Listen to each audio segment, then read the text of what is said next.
Ok, ahora sí, muy buenas noches a todos.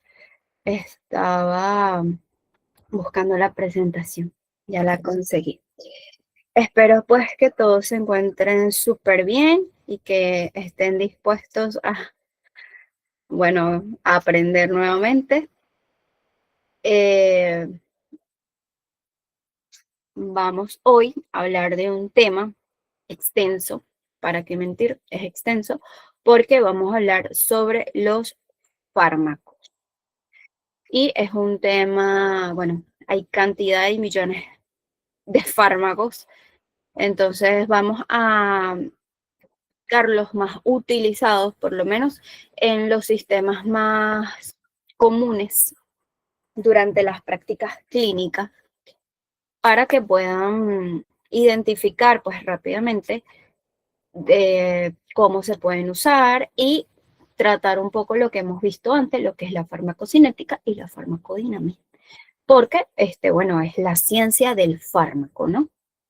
Vamos a poner, aquí está, ok,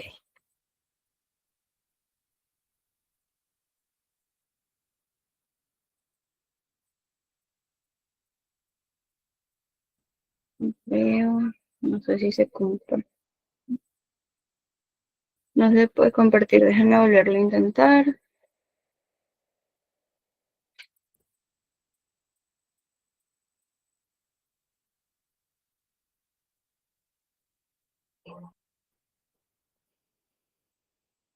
¿Pueden ver la pantalla compartida?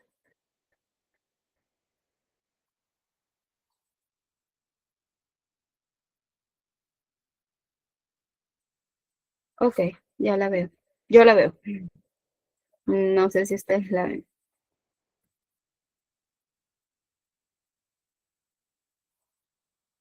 Ok, perfecto. Bueno, sin más preámbulos, vamos a comenzar porque, bueno, como estaba diciendo, la clase de hoy es un poquito larga. Y bueno, me gustaría realmente que se vayan con los conocimientos necesarios para poder utilizar la farmacología de forma eficaz, porque es lo que se busca, ¿no? Un efecto positivo en los pacientes. Si me escucha bien, no me estoy entrecortando, el video, todo corre bien, ¿verdad? Porque a veces yo me veo como que me entrecorto, entonces no sé. Ok, chévere. Entonces, bueno, como dije, sin más preámbulos, vamos a comenzar para que no nos agarre la hora. Si me extiendo unos minuticos, bueno, espero que me puedan escuchar, porque como digo, la clase es un poco larga. Entonces, bueno, chicos, el día de hoy vamos a estar hablando del tema número 4. Ya nos queda solo un tema para finalizar, pero este es uno de los que engloba ya todo lo que hemos venido desarrollando en las últimas 3 clases. Entonces, ya hay términos que podemos manejar y otros, como les comenté en clases pasadas, me gustaría que hicieran un glosario de términos para que puedan ir identificando esas palabras que no conocen o que se les hace complicada y puedan ir desarrollando más a fondo su educación, su conocimiento. Entonces, el tema de hoy es la clasificación y el uso terapéutico de los fármacos. Vamos a comenzar diciendo pues que entonces los fármacos se agrupan en familias. Y estas familias, a su vez, se pueden también agrupar en diferentes ramas. Pueden ser clasificadas según su uso terapéutico, pueden ser clasificadas según el efecto que dan en el organismo, pueden ser clasificadas por su composición físico-química y por su forma de administración. Entre ellos, entonces, vamos a tener los analgésicos y los antiinflamatorios, que son los que alivian el dolor y la inflamación, ejemplo, ibuprofeno, paracetamol, los antibióticos, que son los que combaten infecciones bacterianas, antialérgicos, que tratan las acciones alérgicas, antipiréticos, que son aquellos que nos ayudan a tratar lo que son los trastornos de temperatura, ¿no? Tenemos los antidepresivos, que son para los trastornos de ánimo. Tenemos los antihipertensivos, que es para presión arterial. ¿no? Los efectos en el organismo tenemos, por ejemplo, los que actúan en el sistema nervioso central, los antieméticos, por su composición, los químicos, los que son fabricados a partir de compuestos químicos como la aspirina, los biológicos que son derivados de algún ser vivo, ejemplo, las vacunas, y los fitoterápicos que son basados en extractos de plantas o medicinales, y por su forma de administración que pueden ser orales, inyectables, tópicos y soluciones para perfusión, que es las soluciones intravenosas. Vamos a comenzar entonces con los primeros fármacos de gran interés, que son los fármacos del sistema nervioso central. El sistema nervioso central comprende mucha anatomía, tiene muchos campos que se deben estudiar para poder llegar al órgano diana y al receptor en que realmente queremos que nuestra acción se produzca. Lo más importante es saber que la principal función de todo el sistema nervioso central se ubica en la neurona. La neurona es su unidad funcional y desde ahí van a partir, como se dice la palabra, todas las funciones del sistema nervioso central, que es quien controla pues prácticamente todo nuestro cuerpo. Nuestros movimientos, nuestra habla, nuestros sentimientos, nuestras emociones, todo va a través del sistema nervioso central. Entonces, la neurona rápidamente tiene lo que es estas partes de acá, que se llaman dendritas. Estas dendritas son las que van a hacer sinapsis con el terminal axónico de otra neurona. Es por donde se van a unir con otra neurona. Acá en la parte de arribita, más clarito, podemos ver otro terminal axónico de otra neurona. La sinapsis va a ser el paso de la información como tal, ¿no? Ese que necesita la neurona para poder ejercer su acción. Que yo haga este movimiento con las manos requiere el uso de ciertas neuronas, entonces van pasando la información y eso se hace a través de una señal sináptica. Esa es en esta parte, en esta sinapsis, es que nosotros vamos a tener entonces la célula presináptica, que es la de acá arriba, y la célula postsináptica, que es esta parte de aquí abajo.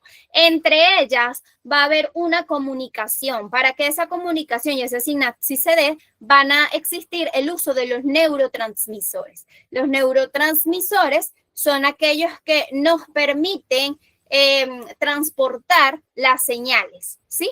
Y se puedan unir a los receptores, que son los que vemos acá abajito en azul, son los receptores de la célula postsináptica, para que posteriormente siga cumpliendo con su actividad de pasar la información a través del axón, por la mielina y finalmente volver a crear otra sinapsis.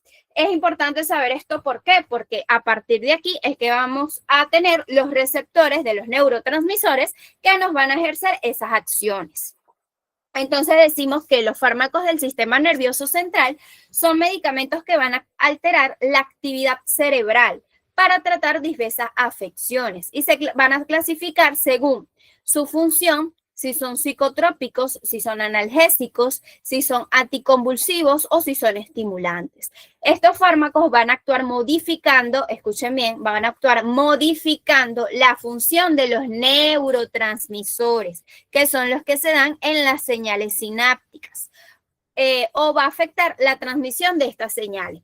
Podemos ser que pongamos más lento el neurotransmisor, que lo pongamos más rápido, que lo bloqueemos, vamos a ver cómo actúa. Y es por eso que, o sea, ¿por qué actuamos ahí? Porque es por eso que se dan las señales del sistema nervioso central, ¿no? Entonces, tenemos que, para la transmisión nerviosa, como ya dije, necesitamos una conducción axónica y una transmisión sináptica. El sistema de neurotransmisión de interés farmacológico vamos a tener algunas estructuras. Entre ellos tenemos los aminoácidos que vamos a estar trabajando con el GABA, la glicina, el aspartato y el glutamato. Tenemos las monoaminas como la acetilcolina, la dopamina, histamina, noradrenalina y serotonina. Y los péptidos como péptidos opioides.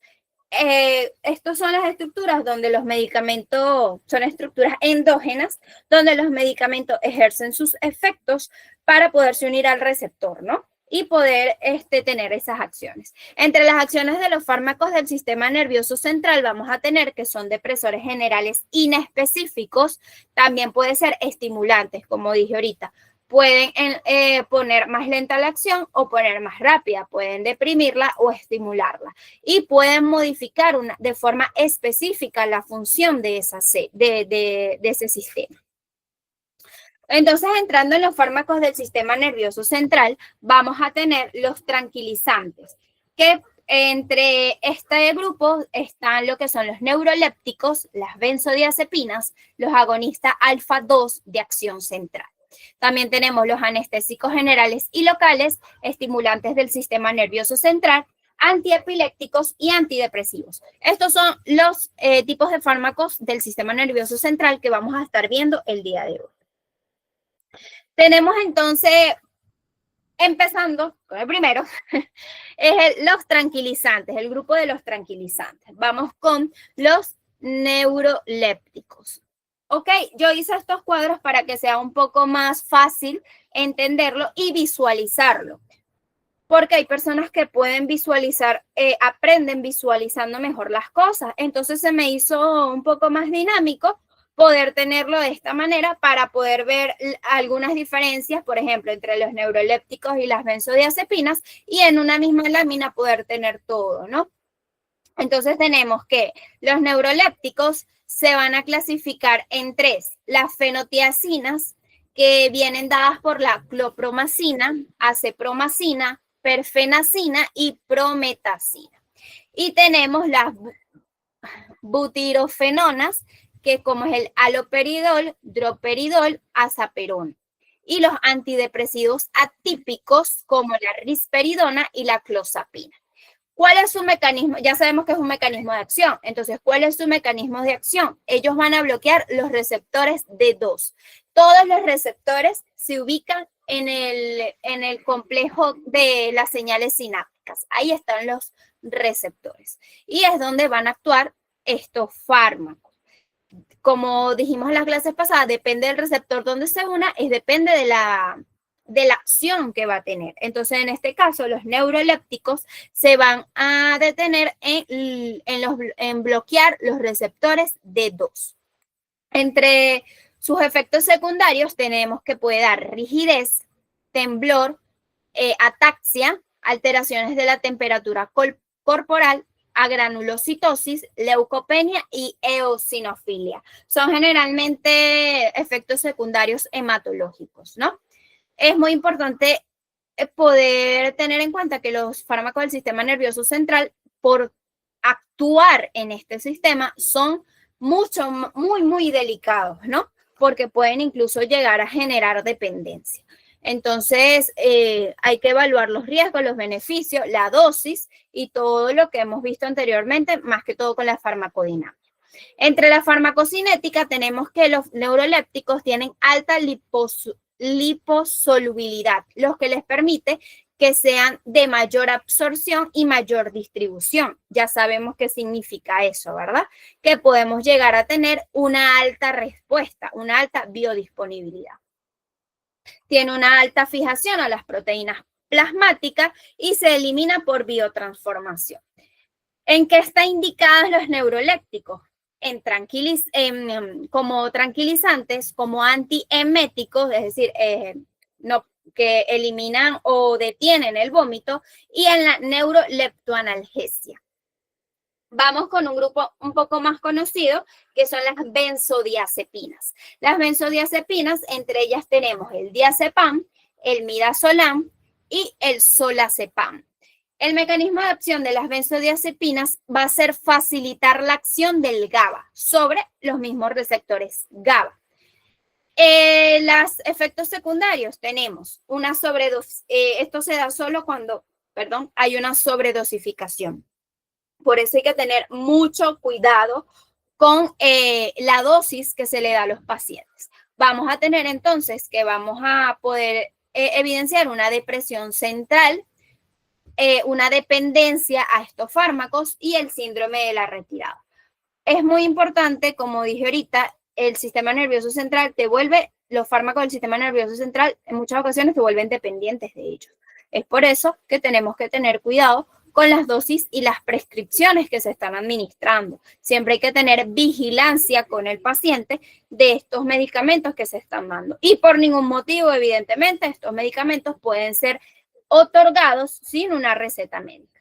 La farmacocinética de las benzodiazepinas tienen igualmente una elevada liposolubilidad, tienen una excreción renal y biliar. Entre las indicaciones tenemos entonces que igualmente van a ser tranquilizantes. Creo que la clase pasada hablábamos de algo así, que estos medicamentos te mantenían como así, como medio dormido, ¿no? Te tranquilizan. Son relajantes musculares y son antiepilépticos. Seguimos con el grupo de los tranquilizantes, con los agonistas alfa-2 de acción central. Entre ellos tenemos la cilaxina, detomidina, medetomidina, romidifina. Tenemos otro grupo que son antagonistas. Ya sabemos que los antagonistas son los que bloquean o inhiben ese receptor. Tenemos entonces la yoibimina, idazosan, antipamezol y la tolazolina. El mecanismo de acción directo de estos agonistas va a ser el bloqueo de los receptores D2. Sus efectos secundarios van a ser hipotensión, bradicardia, disminución del gasto cardíaco, arritmia, vómitos, depresión respiratoria, una diuresis prolongada, hiperglucemia y aumento del tono uterino. Su farmacocinética tienen una elevada liposolubilidad, tienen un intenso metabolismo hepático, por lo que en esta clasificación hay que tener cuidado con los pacientes que tienen patologías hepáticas, ¿no? Porque puede ser hepatotóxico. Indicaciones, se da como sedantes, como analgesia y son relajantes musculares. Tenemos, bueno, el grupo de las benzodiazepinas ya las vimos. Vamos a pasar al segundo grupo de fármacos del sistema nervioso central. Entre ellos tenemos los anestésicos generales y locales, que son los que más se usan pues en las cirugías, ¿no? Los sedantes generales tenemos la ketamina y sus análogos, etidomidato y el propofol. El mecanismo de acción de estos medicamentos va a ser en combinación con los lípidos o las proteínas receptoras NMDA de los receptores del GABA. Fíjense que todos trabajan casi que con los neurotransmisores, ¿no? Ellos se van a unir a los lípidos y a las proteínas. En los efectos secundarios de ambos, tanto de los generales como de los anestésicos locales, tenemos que, bueno, básicamente ellos van a producir una anestesia. Si nosotros damos unas dosis mayores a las que necesita el paciente, evidentemente vamos a tener no efectos secundarios, sino reacciones adversas.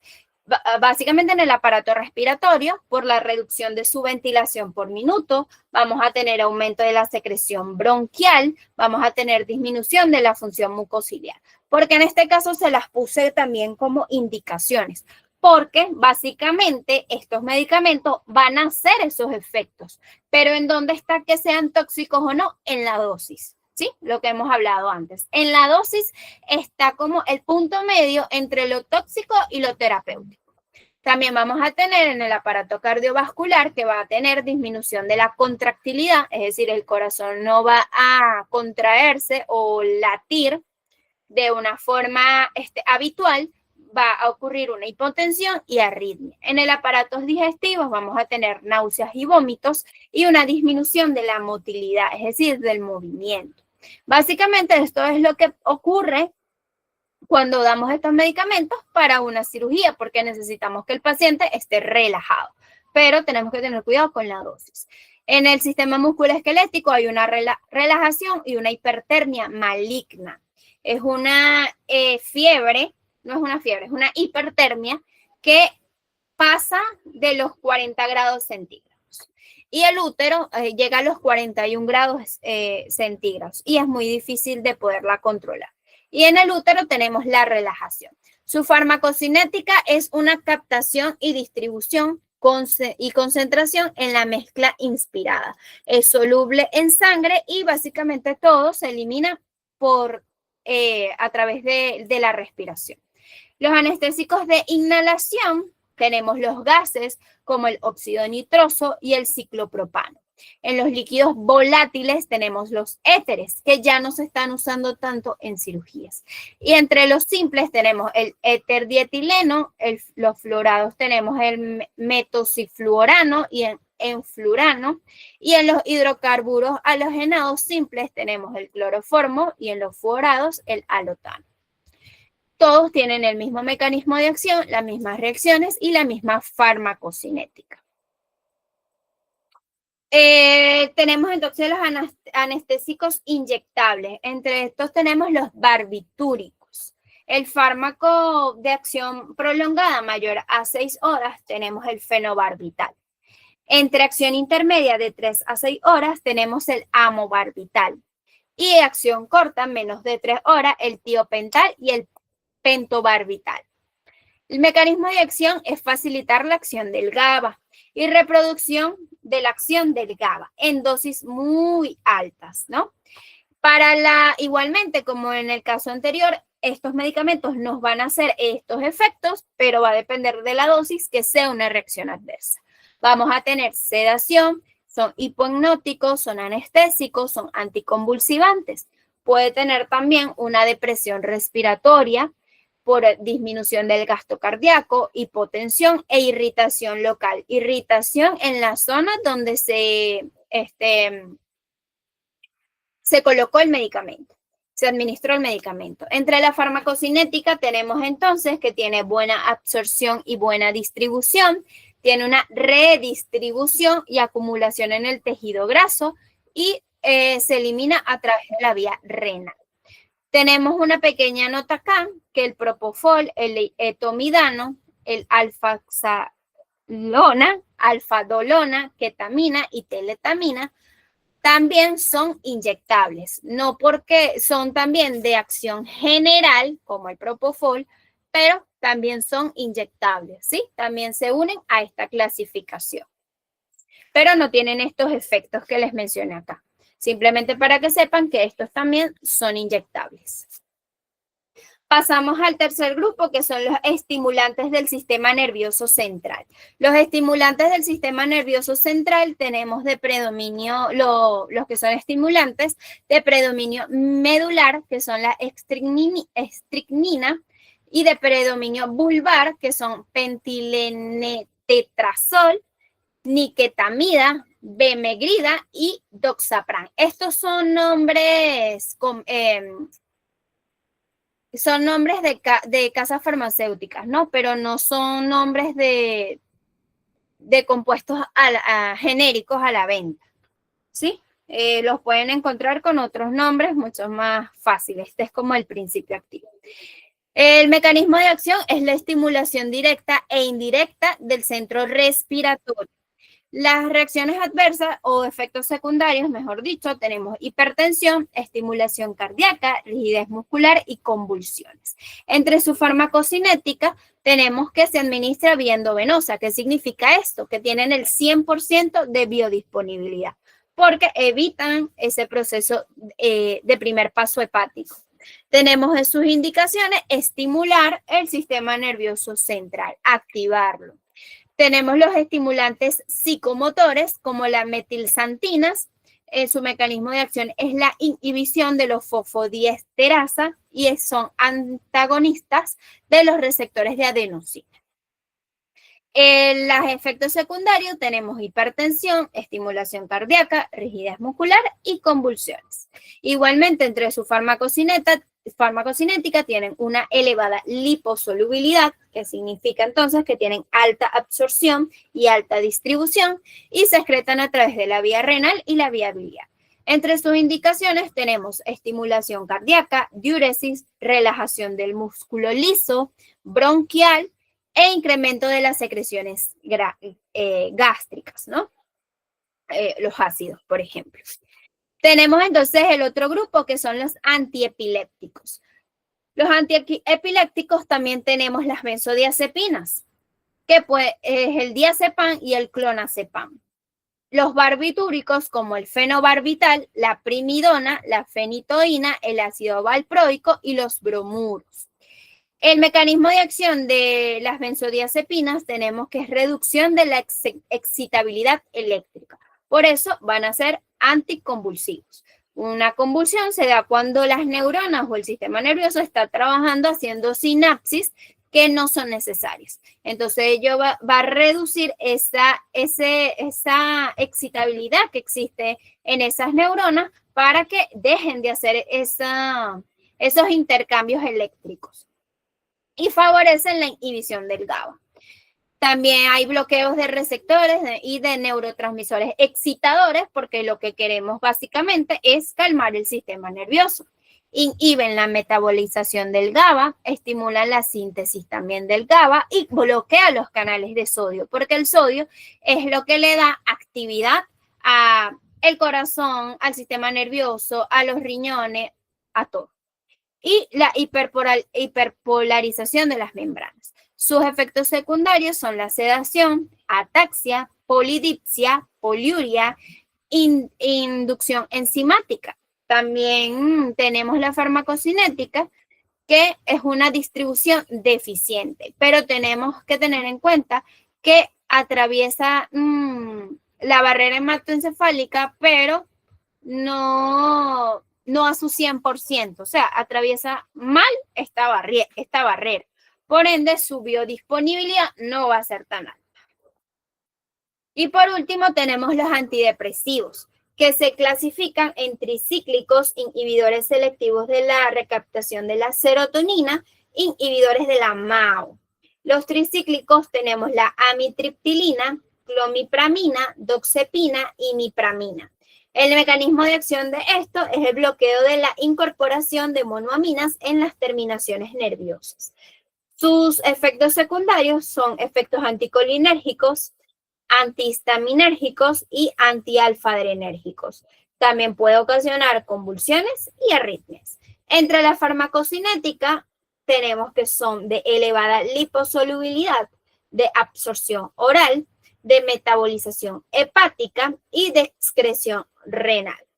Los inhibidores selectivos de la recaptación de serotonina, entonces, son la fluoxetina, la sertralina y la paroxetina.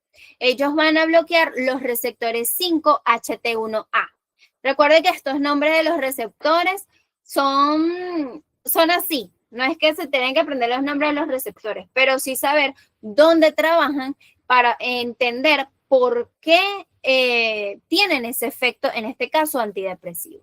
Los efectos secundarios son entonces gastrointestinales y los efectos del sistema nervioso tenemos agitación, irritabilidad e insomnio.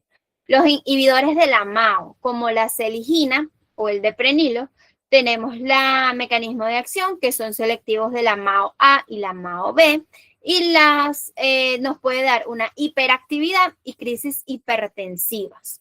Fíjense que son antidepresivos, pero su efecto secundario común es que te puede dar una agitación, una hiperactividad de ese sistema nervioso. Y su farmacocinética, bueno, tiene absorción oral, metabolización a L-anfetamina y luego a L-metanfetamina. Estos también pueden llegar a ser, se me fue la palabra. Estos también pueden llegar a tener adicciones, a tener una adicción. El último fármaco, también antidepresivo, es la buspirona, que su mecanismo de acción es ser agonista parcial de estos receptores. Puede provocar una sedación y una excitación, una u otra, y su farmacocinética es igualmente por metabolismo de primer paso a través de la absorción oral.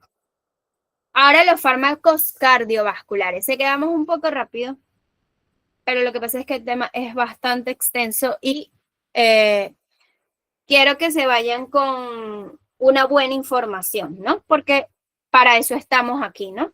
Para obtener una buena información. Quiero recordarles nuevamente que este curso les puede avalar de forma internacional su currículum. no dejen pasar esta gran oportunidad que tiene con los precios que tienen ahorita en promoción para que puedan obtenerlo y poder adjuntar a su currículo un nuevo conocimiento que va a tener, por supuesto, peso en su historial laboral, porque van a saber que no solo tienen el conocimiento, sino que tienen un aval internacional que les va a ampliar y les va a abrir muchos aspectos laborales y empresariales en el caso de que quieran ejercer esta parte de la profesión de farmacología. Por el chat le voy a estar dejando la información escrita para que puedan comunicarse al número correspondiente, pues, para que puedan tener la información necesaria y puedan adquirir su, su certificado. Ok, estoy viendo por aquí unos mensajes que no se ve nada. ¿No lo ven? Yo lo estoy viendo, pero no sé si ustedes lo pueden ver. Déjenme un mensajito.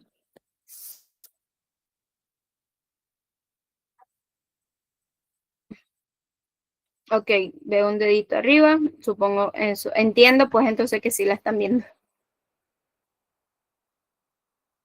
Ok, bueno, entonces seguimos con los fármacos cardiovasculares, que básicamente estos medicamentos van a actuar sobre el corazón y los vasos sanguíneos para tratar así las afecciones como la insuficiencia cardíaca, las arritmias, la hipertensión y los niveles altos de colesterol. Se clasifican en inhibidores de la enzima convertidora de angiotensina, beta bloqueantes, antagonistas del calcio, antiarrítmicos, vasodilatadores, hipolipemiantes, anticoagulantes y cardiotónicos. Vamos a tratar entonces lo que son las anginas de pecho, la hipertensión, la hipotensión, el infarto al miocardio, la insuficiencia cardíaca y las arritmias. Básicamente, rápidamente, anatómicamente, este es el corazón, donde tenemos 4 cavidades, 2 válvulas, 2 aurículas derecha e izquierda y 2 ventrículos derecho e izquierdo. Las válvulas son estas blanquitas que están por acá, ellas abren y cierran a la contracción y relajación del músculo cardíaco y son las que permiten la entrada y la salida de la sangre. Aquí tenemos la aorta, que es quien distribuye toda esa sangre a través de nuestro cuerpo, y las venas pulmonares con las arterias pulmonares que nos permiten llevar esa sangre a los pulmones a través de los capilares para que también se produzca el efecto deseado en esa zona y vuelvan a entrar por las venas pulmonares a las cavidades y finalmente salir por la aorta al resto del cuerpo. Entonces vamos a trabajar con estos medicamentos, van a trabajar básicamente en el miocardio, que es como la musculatura, la capa media del corazón, que es la parte muscular. Tenemos los inhibidores de la enzima convertidora de angiotensina, ECA, y los beta bloqueantes. Los inhibidores de la enzima conversora de angiotensina, las ECAs, básicamente van a servir para disminuir la presión arterial, son indicadas en infartos al miocardio y para lo que es la insuficiencia cardíaca. Entre ellos vamos a tener todos los PRIL, captopril, enalapril, lisinopril, lamipril, perindopril, entre otros. Su efecto secundario va a ser una tos seca y su farmacocinética van a aumentar el potasio en la sangre para poder relajar las arterias. Los beta bloqueantes, su indicación va a estar dada para bajar las pulsaciones por minuto, prevenir los episodios de anginas de pecho y disminuir la presión arterial, así como también reducir las posibilidades de un nuevo infarto al miocardio. Y aquí vamos a tener toda la familia de los LOL, atenolol, propanolol, carvedilol, bisoprolol, metoprolol, nebivolol, entre otros. sus efectos secundarios van a tener un aumento de la dificultad para poder respirar, debilidad, cansancio, van a dar bradicardia, alteraciones del ritmo cardíaco y broncoespasmo. Básicamente van a dar lo contrario a lo que yo estoy buscando, ¿no? Y su farmacocinética va a ser la disminución de la frecuencia de las contracciones del corazón. Tenemos ahora los antagonistas de los receptores de angiotensina 2, ARA2. Estos van a actuar como unos beta bloqueantes, pero la diferencia clave es que no tienen mayores efectos secundarios, ¿no? Y sus fármacos son losartán, candesartán, valsartán, telmisartán, entre otros los sartán, ¿no? Esa es la familia de los sartán. Las indicaciones: disminuir igualmente la presión arterial en el infarto al miocardio y en la insuficiencia cardíaca. Su farmacocinética es aumentar el potasio en la sangre para relajar las arterias. Vean que tienen básicamente la misma farmacocinética de los IECA, ¿no? De los el ARA2 y el IECA se parecen. La diferencia es que no nos va a producir esos efectos secundarios. Y por eso se les da a personas que quizás estos medicamentos de acá le hicieron dar este efecto, ¿no? Por ejemplo, el captopril, y esto en alapril se dan en emergencias, o mejor dicho, urgencias hipertensivas. ¿Okay? Tenemos los antagonistas del calcio. Su nombre lo dice, antagonista. Pero entre ellos vamos a tener entonces los bloqueantes de los canales de calcio o calcioantagonistas. Entre ellos tenemos el ditiazem, verapamilo, amlodipino, nifedipino, entre otros. ¿Qué nos van a hacer esto? Bueno, todas estas familias son las terminadas en pino, se emplean básicamente para bajar la presión arterial y dilatar las arterias coronarias. Ya aquí hay una diferencia clave. Dilatar las arterias coronarias, que son las arterias que se ubican, son las arterias que irrigan al corazón directamente. Por ejemplo, el dilitacem y el verapamilo van a actuar fundamentalmente sobre el miocardio, que les dije que era la musculatura del corazón. Se usan cuando el corazón debe contraerse con menos fuerza y disminuyen por ello la frecuencia cardíaca. Entre su mismo mecanismo de acción tenemos que bloquean la entrada de calcio. El corazón, a través de su química, trabaja con potasio, sodio y calcio para poder activar las reacciones eléctricas del corazón. Entonces, lo que hace es bloquear la entrada del calcio para disminuir las contracciones cardíacas, básicamente. Ok. Y la farmacocinética es aumentar el potasio en la sangre para relajar así las arterias. Entonces, disminuyó el calcio, aumentó el potasio. Los antiarrítmicos, su nombre lo dice, nos va a evitar las arritmias. La más conocida, la fibrilación auricular. Entonces, permite controlar y regular el ritmo del corazón, y la más conocida, fibrilación auricular. Entre sus fármacos tenemos la miodarona, flecanida, propafenona y digoxina, entre otros. El mecanismo de acción va a ser bloquear igualmente la entrada del calcio, porque son las que producen esas contracciones. Sus efectos secundarios son dolor de cabeza, mareo, alteraciones gastrointestinales. Puede producir también alteraciones en la tiroides, en el hígado, en los pulmones y en los ojos. La farmacocinética se elimina a través de la orina, y por lo que en pacientes con insuficiencia renal puede ser necesaria disminuir su dosis, ¿sí? Para evitar así una intoxicación. Todos esos pacientes que tienen problemas renales. Vamos ahora con los vasodilatadores y los hipolipemiantes. Su nombre lo dice, vasodilatadores o nitritos, lo que nos va a permitir es dilatar los vasos sanguíneos. Entre ellos tenemos la nitroglicerina, que se usa en las emergencias, el mononitrato de isosorbide y dinitrato de isosorbide, entre otros. Su mecanismo de acción es relajar las arterias y las venas del cuerpo. Al nosotros poder dilatar, ¿verdad? Ese flujo sanguíneo va a correr con menos presión, básicamente. Si yo contraigo, vamos a tener que ese flujo sanguíneo va a ser más irregular. Entre sus indicaciones, la prevención y el tratamiento de los episodios de la angina de pecho. En los efectos secundarios tenemos dolor de cabeza durante los primeros días tras el inicio de su toma. Entonces, no por esto vamos a eliminar el fármaco. Tenemos que esperar unos días para ver cómo sigue reaccionando, porque puede ser un efecto secundario común. También puede dar mareos y pérdida de conocimiento. Eso no es común. Entre los hipolipemiantes, su indicación va a ser disminuir ese colesterol en la sangre. Tenemos el fármaco como los fibratos, el ácido nicotínico, acentimina, atorvastatina, que es la más usada y conocida, simvastatina y prevastatina. Su indicación va a reducir lo que son las estatinas, que se las puse acá, va a reducir los niveles de LDL y aumentar los de HDL.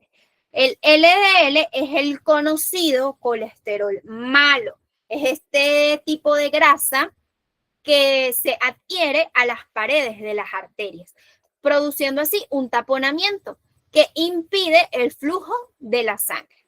Y va a aumentar los niveles de HDL, que es un colesterol bueno que no se adhiere a las paredes de las arterias. En cambio, los fibratos, el ácido nicotínico y la estetimina se van a utilizar cuando no es posible usar las estatinas o se va a usar en combinación con ellas, ¿sí?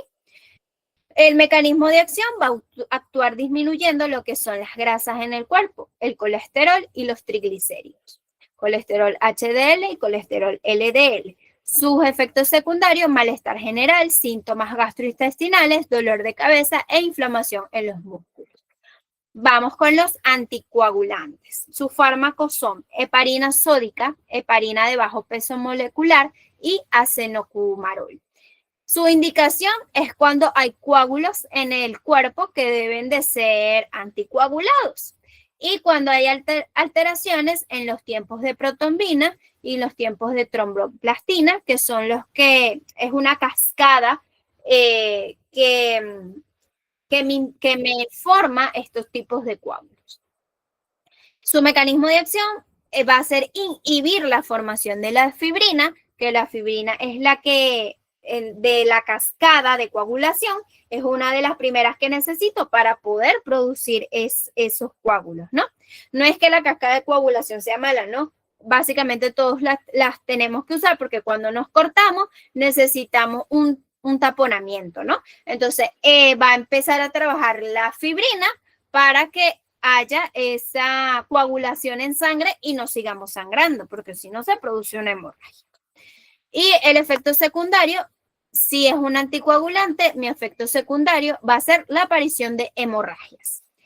Tenemos los antiagregantes plaquetarios como la aspirina, la triflusal y el clopidogrel. Esto va a estar indicado para reducir el riesgo a infarto cerebral o cardíaco y por otro lado en aquellos que ya han sufrido un infarto y poder disminuir las posibilidades de que vuelva a ocurrir. Su mecanismo de acción es inhibir la activación de las plaquetas que también coadyuvan en la cascada de la coagulación y el efecto secundario más importante de los anticoagulantes va a ser igualmente la aparición de las hemorragias. Fíjense que los efectos secundarios van basados básicamente en lo contrario a lo que yo estoy buscando en este medicamento. Tenemos los fármacos gastrointestinales. Estos medicamentos van a actuar sobre la mucosa gástrica y se presentan por desequilibrio de los factores agresores y defensores. Entre los factores agresores tenemos los ácidos, las sales, los AINES, y los factores defensores tenemos el moco, el bicarbonato, la restitución epitelial y las prostaglandinas.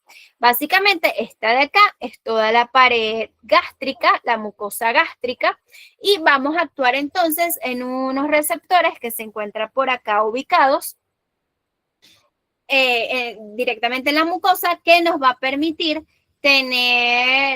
inhibir esa bomba de protones, inhibir los ácidos, cubrir una película protectora en la mucosa gástrica. Entre su clasificación tenemos entonces los antiácidos, los protectores gástricos, los bloqueadores de los receptores H2, los procinéticos, los antidiarreicos, los laxantes, los antieméticos, los enzimáticos y los antiflatulentos. Los antiácidos, como su nombre lo indica, van a neutralizar el ácido del estómago. Ejemplo, hidroxilo de aluminio. Tenemos los protectores gástricos que van a reducir la producción de ese ácido estomacal. Tenemos los bloqueadores de los receptores H2, que ellos lo que van a hacer es reducir también el ácido, pero van a bloquear los receptores de histamina en las células epiteliales. ¿Cuál va a ser la diferencia? Que van a trabajar en diferentes receptores, pero básicamente ambos bloquean la producción de ácido. Tenemos también los procinéticos que van a estimular la motilidad del tracto gastrointestinal para mejorar el tránsito. Es decir, hay ocasiones donde se queda estancado, entonces los procinéticos me van a ayudar a esos movimientos para que siga su camino a través de el intestino grueso, intestino delgado, intestino grueso y finalmente la excreción. Tenemos los antidiarreicos, como su nombre lo indica, ayuda a controlar esos episodios diarreicos. Los laxantes se utilizan para tratar el estreñimiento, los antieméticos para tratar y prevenir lo que son las náuseas y los vómitos. Tenemos los fármacos enzimáticos, que ellos van a suplantar esas enzimas digestivas cuando no están trabajando de la forma que se necesita. Y las enzimas básicamente nos van a ayudar a poder transportar y poder hacer las funciones que básicamente hace el tracto gastrointestinal, ¿no? Y los antiflatulentos ayudan a aliviar esa inflamación y esos gases que a veces nos dan en el estómago debido a, puede ser, ejemplo, algunas comidas. Entonces lo vamos a usar cuando hay daño de la mucosa gástrica, en el tema de los ácidos, de los protectores y los bloqueadores, en la gastritis, en las úlceras pépticas, en el reflujo gastroesofágico y en la pirosis. Entonces, acá tengo un dibujito donde vamos a entender el mecanismo de acción de todos estos fármacos, porque todos actúan de la misma forma, solo que se van a enfocar en diferentes receptores. Entonces tenemos esta célula de acá que se llama célula parietal, que es donde se va a producir el ácido. Y en ella van a haber tres receptores: los receptores de gastrina, los receptores de histamina y los de acetilcolina. Dependiendo del medicamento que estamos usando, se va a unir a ese receptor y dependiendo de ese receptor, vamos a tener nuestro efecto, que puede ser inhibidor, por ejemplo, de la bomba de protones, como el omeprazol. Ok, aquí tenemos los fármacos que son inhibidores de la bomba de protones: omeprazol, esomeprazol, lansoprazol, dexlansoprazol, laveprazol, pantoprazol. Todos los sol, ¿sí? La bomba de protones es un sistema que se encuentra a nivel gastrointestinal que me permite producir el ácido.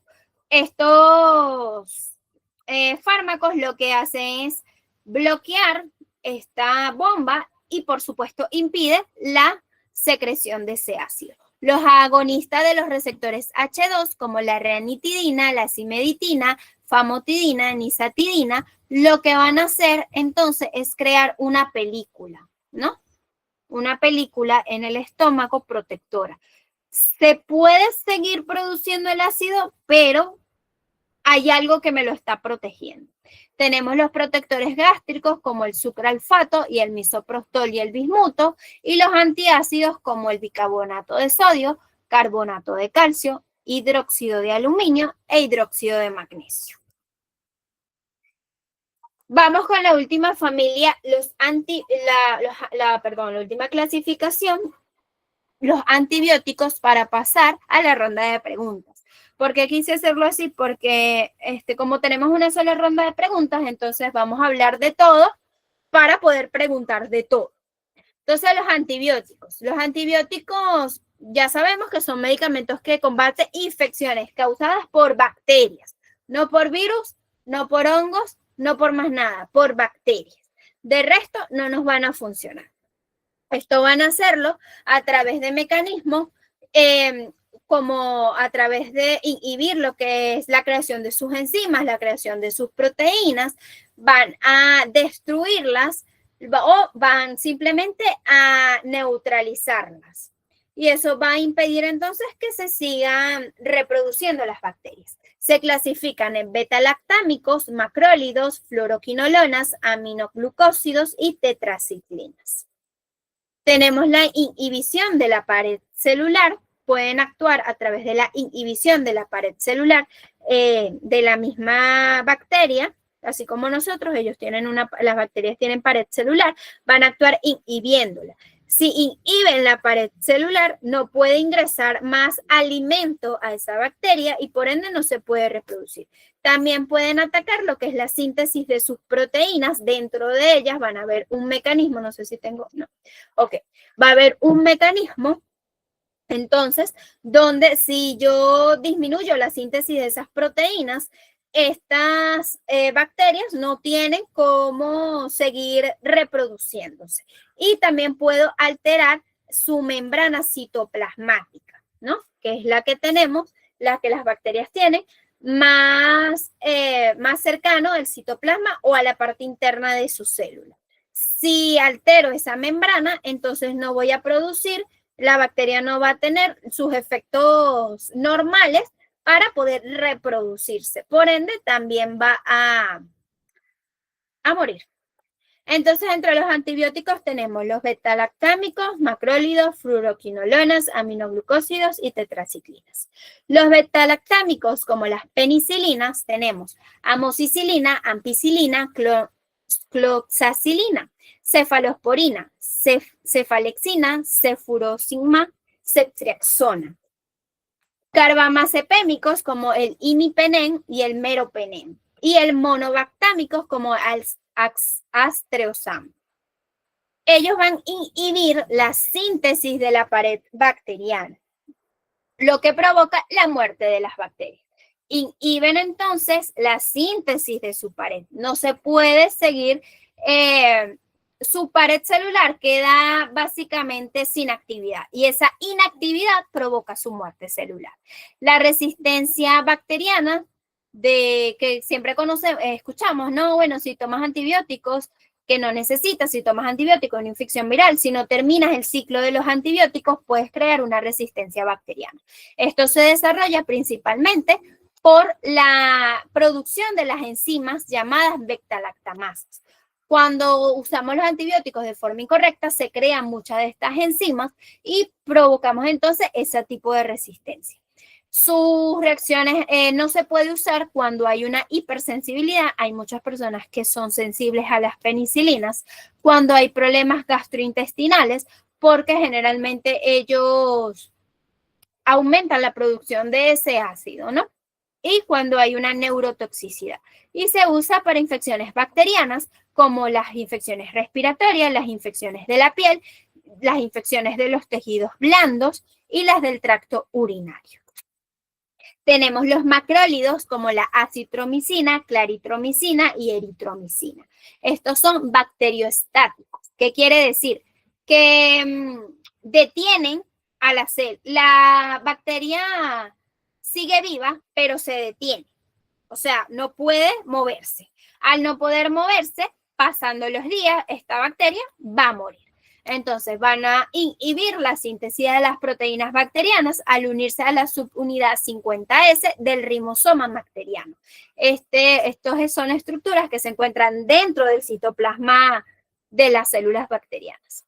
Van a tener efectos gastrointestinales como riesgos cardíacos, interacciones también medicamentosas y daños hepáticos.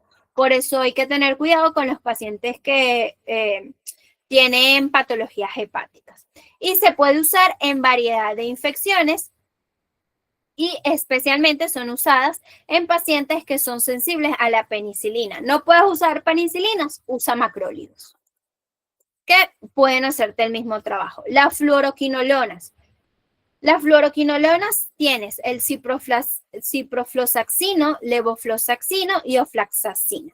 Estos son sintéticos, ¿no? Son netamente sintéticos, pero de amplio espectro, que quiere decir que cubre muchas enfermedades de muchos tipos de bacterias y actúan inhibiendo la replicación del ADN bacteriano. Van a actuar directamente en el núcleo de esta célula bacteriana, impidiendo su replicación. Por ende, no se va a poder reproducir. Son antibióticos bactericidas, lo que significa que causan la muerte de las bacterias, inhibiendo sus enzimas. Se usa en tratamientos de infecciones de las vías urinarias, respiratorias, gastrointestinales, cutáneas, óseas, articulares. Vean que tienen cantidad de enfermedades porque son de amplio espectro. Infecciones complicadas del tracto urinario, de la próstata, neumonías bacterianas y tratamientos de segunda línea de la tuberculosis. Pueden causar entre sus efectos o reacciones adversas neuropatía periférica, tendinopatía y en casos muy raros una rotura de los tendones. Estas fluoroquinolonas se deben de usar con mucha precaución porque son de amplio espectro. No se pueden enviar para infecciones simples. Los aminoglucósidos tenemos la gentamicina, streptomicina, tobramicina y amicacina. Los aminoglucósidos son un grupo de antibióticos también de amplio espectro que actúan inhibiendo la síntesis proteica de esa bacteria. Se unen a la subunidad 30S también de los ribosomas e inhibe esta síntesis de las proteínas y conduce como todos a la muerte de la bacteria. Se utiliza para tratar infecciones graves causadas por bacterias gram negativas y pueden dar vértigos y ataxias. Las tetraciclinas tenemos la doxiciclina y la minociclina. Estos son también antibióticos de amplio espectro, detienen la multiplicación de las bacterias e impiden que elaboren estas proteínas. La tetraciclina se usa para tratar las infecciones causadas por bacterias, incluidas las que son las neumonías y otras infecciones también del tracto respiratorio. Algunas infecciones de la piel, de los ojos, del sistema linfático, del aparato digestivo, del aparato reproductor y del sistema urinario. Pero ellas se basan básicamente en neumonías y infecciones del tracto respiratorio. Entre sus efectos adversos tenemos trastornos gastrointestinales, candidiasis y hay una fotosensibilidad. Por eso podemos bajarle la intensidad a la luz a estos pacientes que reciben de estos medicamentos. También tiene efectos sobre los huesos y los dientes de los niños. Tiene también a un efecto de hígado graso y disfunción vestibular. Tenemos los glicopéptidos y lipoglicopéptidos como la vancomicina y teicoplanina y la oritabancina, dalbavancina y telavancina. Los glicopéptidos son derivados semisintéticos de los glicopépticos, ¿sí? Pero se les ha añadido una cadena de lípidos para una mejora de su actividad. Es decir, los lipoglicopéptidos son familias de antibióticos más actualizadas que las glicopéptidos. Estos van a inhibir la síntesis de la pared celular al unirse a los precursores de la pared celular y alteran la integridad de esta membrana. Se utiliza para tratar las infecciones complejas de piel y tejidos blandos, así como otras infecciones causadas por bacterias gram positivas. Algunos también se usa para tipos de neumonías nosocomiales. Puede causar náuseas y vómito, alteración del gusto, dolor de cabeza, erupción cutánea y picazón, una orina espumosa, nefrotoxicidad, ototoxicidad, flebitis y efectos secundarios hematológicos como eosinofilia. También podemos tener neutrofinofilia, entre otros. Tenemos las lincosamidas, que es la clindamicina y la lincomicina. Estos son principales bacteriostáticos, es decir, detienen a la célula. Actúan uniéndose a la subunidad 50S del ribosoma bacteriano, inhibiendo esta síntesis de proteínas. Son efectivas contra las bacterias anaeróbicas y los cocos gram positivos. Bacterias anaeróbicas y cocos gram positivos. Son tratamientos en infecciones de tejido blando, infecciones por estafilococos, estreptococos, infecciones genitales, profilaxis en pacientes con prótesis valvulares para prevenir infecciones de las bacterias de origen dental. Y puede causar diarrea, que es común, y la clindamicina se ha asociado a un mayor riesgo de colitis por el microorganismo Clostridium difficile. Tenemos las sulfonamidas como la clotrimazazol, que son una clase de antibiótico también sintético que actúa inhibiendo la producción del ácido fólico en las bacterias. Esto interfiere en su capacidad para sintetizar ADN y crecer, y por ende se muere. Se utiliza para tratar infecciones como las del tracto urinario y en algunos casos para prevenir infecciones oportunistas en personas que están inmunodeprimidas. También tenemos que en sus efectos tiene reacciones alérgicas como las fiebres y erupciones cutáneas, malestar gastrointestinal y reacciones hematológicas. Ok, entonces aquí vamos a abrir el pequeño espacio para las dudas. Yo sé que ya llegamos a la hora, chicos, pero como les digo que es muy largo, pues. De verdad, traté de hacerlo lo más simple posible porque sé que tenemos una hora, pero realmente el tema es muy largo. Y todavía nos faltan los analgésicos. Y bueno, más nada, solo los analgésicos. Pero esos son un poquito más fáciles porque, bueno, analgesia ya sabemos básicamente lo que hace. Pero de verdad no pude hacerlo más corto. Disculpen. Y disculpen también si voy muy rápido, pero es por eso mismo. Entonces, bueno, nada, abrimos la cajita de las preguntas para ir respondiendo.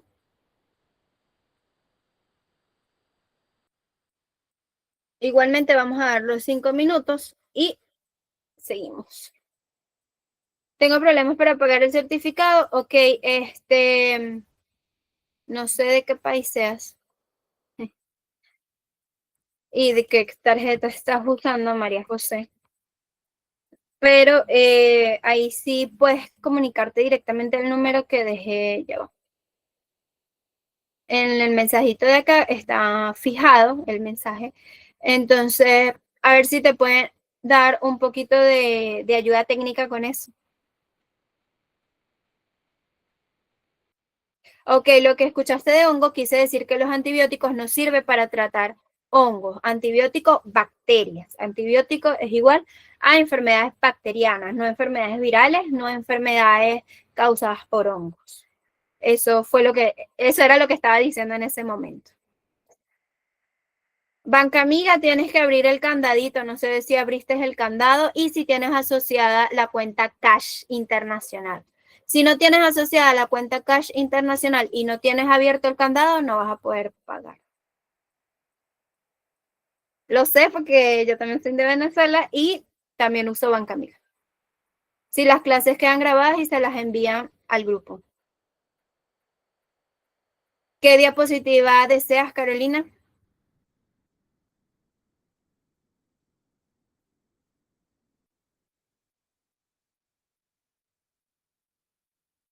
Desde el Banco Pichincha, ok. No sé si tienen una cuenta directo para Ecuador. No lo sé. Creo que sí. no lo sé realmente, pero pueden comunicarse a ese número y ellos le ayudan con la información de los pagos. Carolina, pero no, imagínate, son 45 láminas. No te puedo mostrar ahorita las 45 láminas. Disculpa. Igualmente las clases quedan grabadas y ahí puedes ver las láminas.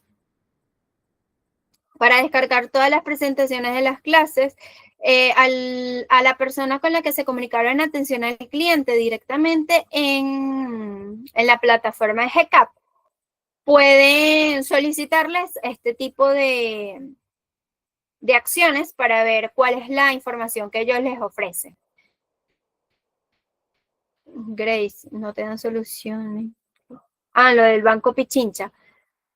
Es que no sé si ellos tienen cuenta, si GCAP tiene cuenta de Banco Pichincha, o sea, de Ecuador, quise decir, o no sé si tienes otro método de pago como PayPal, quizás, que es más, se usa más a nivel internacional. Chicos, pero esa es información de verdad, discúlpeme que no se las pueda responder, pero eso básicamente es con atención al cliente porque no, yo no tengo esa información a la mano, ¿no? Yo me encargo de dar las clases en el ámbito de salud, pero no pertenezco al departamento de, de cobranza. Sí, es bastante extenso lo de hoy. Yo lo envío con clases de PowerPoint. Se lo envío directamente a el coordinador de GCAP y no sé, ellos se encargarían de comunicarse con usted porque entiendo que ustedes tienen un grupo de estudiantes donde y imagino que les llega la información. No lo sé porque no estoy en ese grupo. Bueno, ya pasaron los 5 minutos, vamos a seguir con nuestras láminas. Vamos a hablar en este momento de los analgésicos y antiinflamatorios. Ok, básicamente los analgésicos, los antiinflamatorios nos van a permitir eliminar la sensación de dolor mediante un bloqueo artificial. Estos medicamentos son capaces de suprimir o aliviar esa sensación dolorosa. Vamos a trabajarlo a través de la escala de la OMS. Esta es de la Organización Mundial de la Salud, es una escalera que establece los niveles con que se van a empezar a usar estos analgésicos y antiinflamatorios, hasta llegar a los más fuertes del tercer escalón, que son los opiáceos como la morfina, ¿no? Entonces, tenemos que comenzar con los más leves, como el paracetamol y el AINE. Si no vemos mejoría, seguimos con el segundo escalón, y si no vemos mejoría, con el tercer escalón. El cuarto escalón es más basado a través de que se inyecta directamente a lo que son las vías nerviosas este analgésico para que actúe de forma rápida, ¿no? Pero es una terapia. Entonces, no son medicamentos así como lo vemos comúnmente, sino que es una bomba del dolor. Esa es la palabra, es una bomba del dolor. Entonces, vamos a... No puedo ver si se está cargando esto. Ok. Vamos a darle con los del primer escalón, que son los analgésicos no opioides. Entre los analgésicos no opioides, que del primer escalón vamos a encontrar el paracetamol, metamizol y AINES. El paracetamol es un analgésico y antipirético. Antipirético disminuye la temperatura. Inhibe la síntesis de las prostaglandinas en el sistema nervioso central, que son las encargadas del dolor. Actúa sobre el centro hipotalámico, regulando también la temperatura. Está indicado en fiebre y en dolor de cualquier tipo de etiología, es decir, de cualquier causa. puede ser de intensidad leve o moderada y bloquea la generación del impulso doloroso. El metamizol, también llamado o mejor conocido como dipirona, es un analgésico que actúa disminuyendo la fiebre y los espasmos musculares. Esto va a reducir la síntesis también de las prostaglandinas proinflamatorias a inhibir la prostaglandina sintetasa, ¿no? Por eso también vamos a tener que es un antiinflamatorio. Está indicado en el dolor agudo intenso y la fiebre alta que no responde a otros medicamentos. Esto nos puede causar disnea, coloración roja en la orina, leucopenia, hipotensión, urticaria, malestar general, hipoglucemia y hepatotoxicidad. También del primer escalón, ahora vamos con los AINES. Los AINES son fármacos antiinflamatorios no esteroideos. Esas son sus siglas, AINES, antiinflamatorios no esteroideos. Y son medicamentos que se usan para tratar principalmente 3 causas: dolor, fiebre e inflamación. Esto van a inhibir la enzima ciclooxigenasa, el COX, las cuales juegan un rol importante en el dolor y en la inflamación. Existen 2 tipos de enzima COX, la COX-1 y la COX-2, y los AINES van a bloquear estas actividades. Estas COX son las que van a producir esas inflamaciones en el organismo. Al bloquear la cascada inflamatoria, que es la COX-1 y la COX-2, tienen el efecto evidente antiinflamatorio. Todos los AINES deben cumplir la regla de la 3A para poder ser denominado AINE: analgésico, antipirético y antiinflamatorio. Si no puede ejercer estas 3 funciones, no es un AINE. Por eso que el paracetamol y el metamizol no son AINES, porque ellos son antipiréticos y pueden ser antiinflamatorios, o son antipiréticos y pueden ser analgésicos, pero no son las 3. Tenemos entonces entre ellos el ácido acetil salicílico. Este es la aspirina y es un inhibidor no selectivo de ambas isoformas de la ciclooxigenasa, COX-1 y COX-2. Inhibe la síntesis de prostaglandinas, lo que impide la estimulación del receptor del dolor. Prostaglandina es igual a dolor. Tiene un efecto antiagregante plaquetario irreversible, por eso también la vimos en los anticoagulantes, y está indicado en profilaxis secundaria tras un primer evento isquémico coronario o cerebrovascular. Tenemos que sus efectos pueden ser náuseas, asma, congestión nasal, úlcera gástrica duodenal y vómitos. Tenemos el AINES también como el ácido propiónico, entre ellas entra el ketoprofeno, ibuprofeno y naproxeno. Estos son derivados del ácido propiónico con actividad analgésica, antiinflamatoria y antipirética, porque son AINES. Inhiben también la ciclooxigenasa, catalizan la formación de precursores de prostaglandinas, actúan tanto a nivel periférico como en el sistema nervioso central y están indicados en artritis reumatoide, artrosis, cuadros dolorosos asociados a la inflamación. Entre sus RAMs tenemos náuseas, dolor abdominal, vómito, cefalea, vértigo y somnolencia. RAMS, para quien no lo recuerda, reacciones adversas medicamentosas. Tenemos otro AINE como el ácido acético. Tenemos aquí el ketorolaco, el diclofenac y la indometacina. Estos 3 son derivados del ácido acético con propiedades analgésicas y antipiréticas.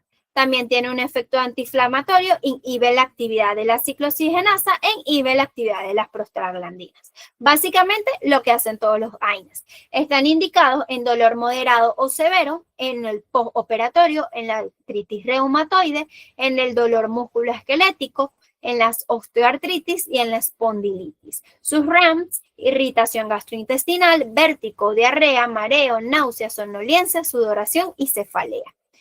Los AINES o los analgésicos tienen los RAMs más comunes: náuseas, vómito, diarrea, dolor estomacal, estreñimiento, cefalea. Básicamente en todos hay casi lo mismo. Tenemos otros AINES: el oxicam, piroxicam, meloxicam, norloxicam. Inhiben la ciclooxigenasa, inhiben la prostaglandina, están indicados en el alivio sintomático de la artrosis, artritis reumatoide, espondilitis y procesos inflamatorios de tejidos blandos. Tiene un alivio a corto plazo del dolor agudo de leve a moderado. Sus RAM, las mismas: diarrea, cefalea, náuseas, vómito. Tenemos los COP-CYP, que estos AINES disminuyen las RAMs gastrointestinales, ya que son inhibidores selectivos de la ciclooxigenasa 2. Están indicados en procesos inflamatorios y dolorosos, artrosis, artritis y espondilitis. Sus RAMs son sinusitis, infección del tracto respiratorio superior, infección del tracto urinario, insomnio, mareo y edema periférico, que es la retención de líquidos. Ahora entramos en los opioides débiles, agonistas puros. Entre ellos tenemos codeína, tramadol y dehidrocodeína.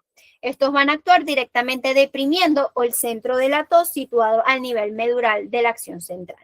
Reduce los efectos de las endorfinas que se encuentran en el cerebro y en la columna vertebral. El tramadol es 5 a 10 veces menor de la intensidad de la morfina y ligeramente superior a la codeína, por lo que aporta menos reacciones adversas y tiene una escasa adicción. Está indicado para el dolor leve a moderado en el tratamiento sintomático de la tos no productiva y el tramador es efectivo en el dolor neuropático. Sus RAMs, cambios de humor, estreñimiento, náusea y sequedad bucal. Tenemos los opioides potentes como los agonistas puros, la morfina, oxicodona, fentanilo y meperidina. Estos son analgésicos ansiolíticos y sedantes. Algunos de ellos los vimos cuando vimos el sistema nervioso central. Están indicados la morfina y la oxicodona en el tratamiento del dolor intenso, postoperatorio inmediato, dolores crónicos malignos y ansiedad ligada a procedimientos quirúrgicos. El fentanilo es una anestesia general o local y está indicado en dolor fuerte a moderado. La meperidina es un dolor moderado a intenso y se usa durante los procesos de parto. Sus RAM, insomnio, depresión, cefalea, estreñimiento, alteraciones del pensamiento y la más importante, adicción. Los opioides potentes, agonistas parciales, ya conocemos estos términos, agonista, antagonista, agonista parcial, ya los conocemos. Tenemos la buprenorfina, es de menor potencia analgésica que los agonistas puros, pero tienen un techo analgésico. ¿Qué quiere decir? Que hasta ahí llega. Que si tú das más, aunque des y des y des y des, no va a ser más analgesia, porque ya llegó a su tope. Está indicada en el dolor moderado a severo oncológico y dolor severo que no responde a otros analgésicos no opioides. Sus RAM, mareo, cefalea, disnea, náusea y vómitos. Tenemos los opioides potentes que son antagonistas, naloxona y naltrexona. Estos se usan para revertir en casos de toxicidad de los medicamentos opioides. Entonces nos dice que la naloxona, tratamiento de elección en la intoxicación por opiáceo, es decir, un antídoto, y la naltrexona para alcoholismo y deshabituación opiácea, es decir, para estos pacientes que están pasando por un proceso de eliminación de esa adicción que les causa cierta ansiedad. Tenemos los RAM, desvanecimiento, cefalea, taquicardia, náuseas y vómitos, trastornos del sueño, nerviosismo y dolor abdominal. Ya estamos terminando, chicos. Tenemos los principios de la prescripción racional. ¿Qué son los principios de la prescripción nacional? Según la OMS, estos son los pacientes que reciben los fármacos correctos para una condición clínica. Debe de ser en dosis adecuada y en el tiempo necesario, con el menor costo posible, ¿no? Entonces tenemos que los principios van basados en el diagnóstico, en el pronóstico, en la determinar lo que son los objetivos del tratamiento, consideración del tratamiento, elección de un buen tratamiento, recetar al paciente y dar un seguimiento. Todo esto tenemos que tenerlo en cuenta con las creencias y las expectativas del paciente, qué está esperando y en qué realmente él cree. Porque si son personas que no creen en esto, no los va a ayudar en nada. Esto nos va a ayudar a tener una mejor adhesión medicamentosa. Entonces tenemos que en el diagnóstico las decisiones de las prescripciones de medicamentos deben basarse en el diagnóstico principal y en los diagnósticos secundarios. ¿Por qué? Estos deben de ser analizados porque yo puedo dar un medicamento para el diagnóstico secundario que me va a inhibir la acción del medicamento para el diagnóstico principal. Entonces tengo que saber unirlo y asumir la responsabilidad de esos efectos. Tenemos el pronóstico, el cual el pronóstico de los diagnósticos primarios y secundarios va a influir en la elección de este tratamiento adecuado. Un diagnóstico secundario con un mal pronóstico, como ejemplo el cáncer de pulmón, va a limitar considerablemente los beneficios del tratamiento del diagnóstico primario, como es la hipercolesterolemia, por ejemplo. Tenemos los objetivos de la terapia. Estos van a incluir curar una enfermedad, aliviar los síntomas sin afectar las afecciones subyacentes. Ejemplo, disminuir la cefalea.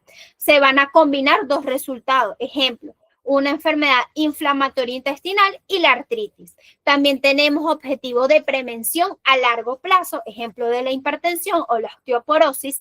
Tenemos también objetivo de suplir deficiencias. En el caso de las personas como yo que tienen hipotiroidismo, vamos a cumplir esa deficiencia del sistema endocrino y ensayos terapéuticos para poder ayudar a un diagnóstico.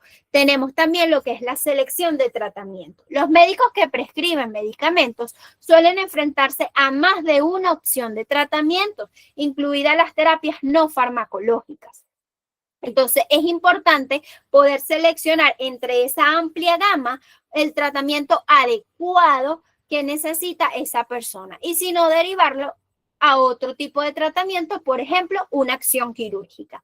Tenemos también lo que es la escucha. Es muy importante que cada prescripción se constituya primero de un experimento cuyo resultado nunca va a ser seguro, ¿verdad? Siempre van a existir riesgos. Por lo tanto, es importante monitorizar los efectos de ese tratamiento, reevaluar la relación que hay entre el riesgo y el beneficio y si está indicado suspender este tratamiento o modificar esta dosis. Y tenemos por último la colaboración de los pacientes. Los pacientes contribuyen de manera importante a la toma de decisiones racionales sobre la prescripción de los medicamentos. Sus creencias, sus expectativas van a influir en el tratamiento y van a ayudar a evaluar el equilibrio, si es aceptable entre los beneficios y los riesgos. Es lo que le decía anteriormente. Un paciente que no sepa de qué estamos hablando no va a tener adhesión a su medicamento. Y si no se casa con ese medicamento,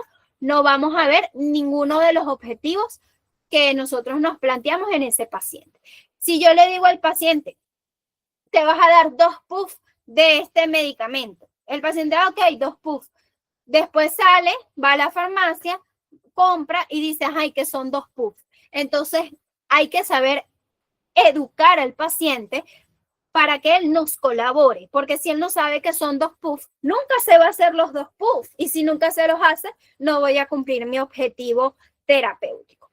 Tenemos otro término que es la automedicación responsable. ¿Qué es la automedicación responsable? Según la OMS, ve en la automedicación responsable una fórmula válida de la atención de la salud en las sociedades desarrolladas.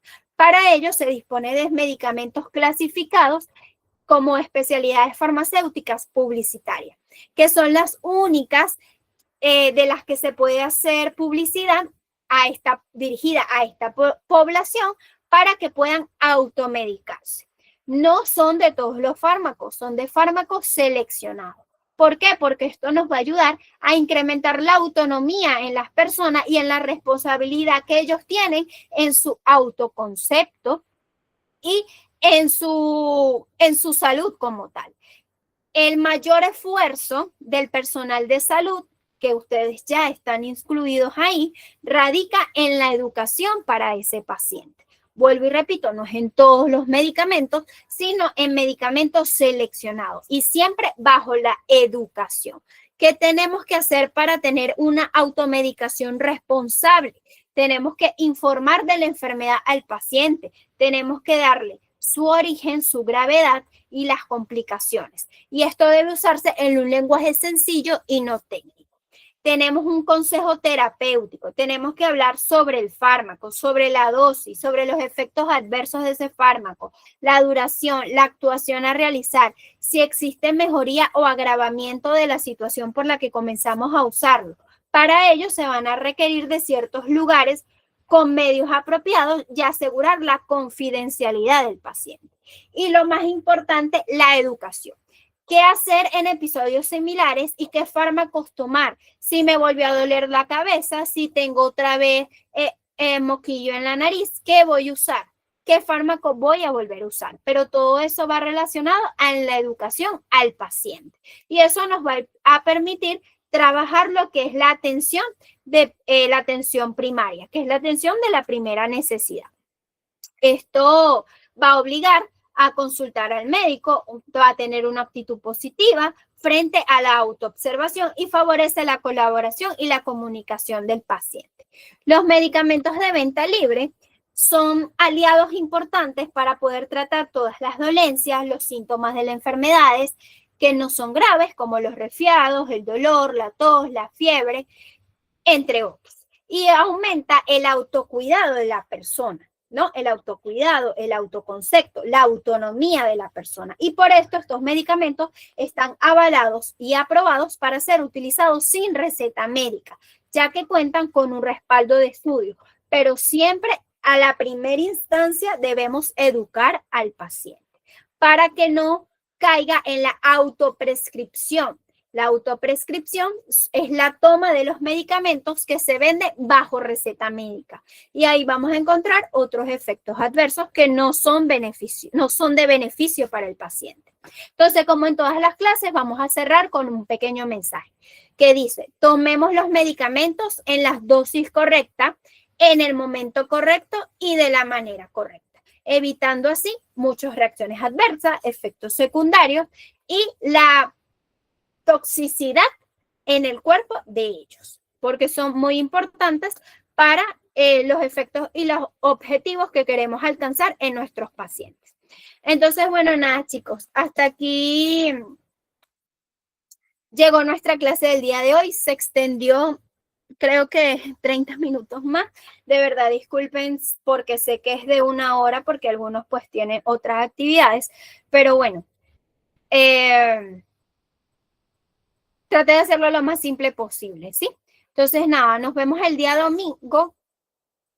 Hoy es viernes, sí. Nos vemos el domingo ya con la última clase y espero que lleguen igual entusiasmados. Bueno, estoy tratando de leer estas cositas aquí antes de conectarnos. Dice que, bueno, fíjate, pagó por el Banco Pichincha y pudo obtener el certificado.